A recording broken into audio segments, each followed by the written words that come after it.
Hello second class, how are you all. आज हम पढ़ेंगे पाठ 7वां, Guru Nanak Dev ji. Okay, open your book, page number 26। Guru Nanak सिखों के प्रथम गुरु थे। गुरु नानक सिखों के प्रथम ही पहले गुरु थे।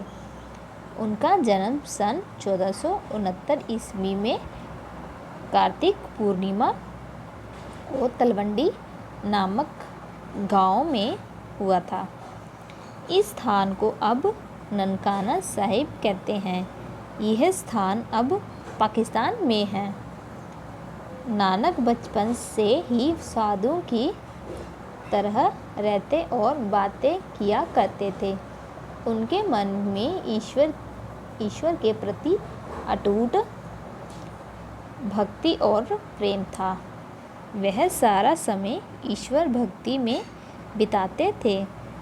गरीबों और दुखियों की सेवा में उन्हें बड़ा आनंद मिलता था।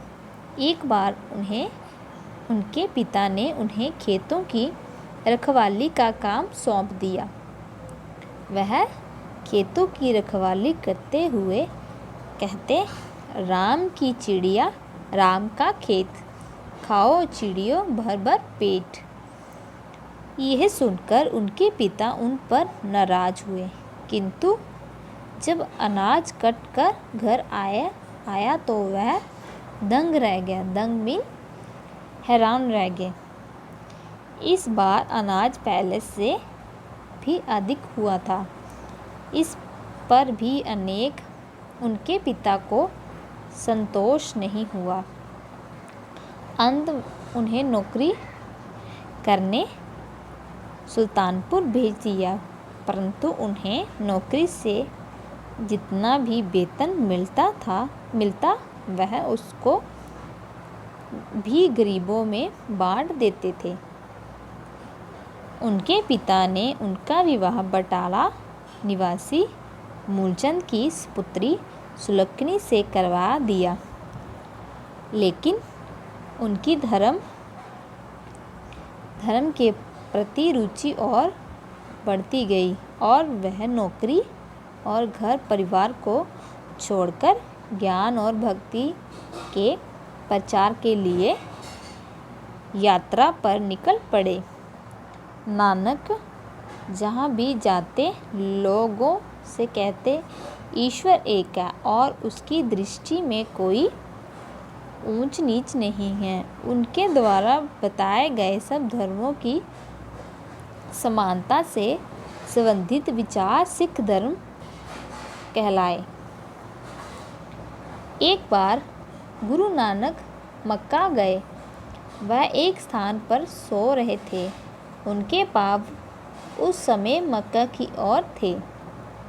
तभी वहाँ कुछ मुसलमान लोग आए और कहने लगे, तुम मक्का शरीफ का अपमान कर रहे हो। तुमने अपने पाँव मक्का शरीफ की ओर क्यों कर रखे हैं? नानक ने शांतिपूर्वक कहा, भाई तुम मेरे पैर उस तरफ कर दो जहाँ तुम्हारा मक्का ना हो। उन लोगों को बहुत क्रोध आया, किंतु यह कहा क्या जिस और भी लोग उनके पैर घसीटते उन्हें उधर ही मक्का नज़र आता। वह समझ गए कि गुरु नानक वास्तव में कोई साधारण व्यक्ति नहीं है। उसके पश्चात अनेक मुसलमान लोग भी उनके भक्त बन गए। नानक धीरे धीरे गुरु नानक के नाम से प्रसिद्ध हो गए। उन्होंने सारे भारत में घूम कर सच्चाई, सादगी, प्रेम, दया तथा परोपकार आदि गुणों का प्रचार किया। सन 1539 ईस्वी में लगभग 17 वर्ष की अवस्था में गुरु नानक ने शरीर त्याग दिया। आज भी अनेक उपदेश हमें सदाचार का पाठ पढ़ाते हैं। ओके, आज हमने पढ़ा पाठ 7वां, गुरु नानक देव जी। ओके, ये आप लोगों ने लर्न करना। Okay, thank you.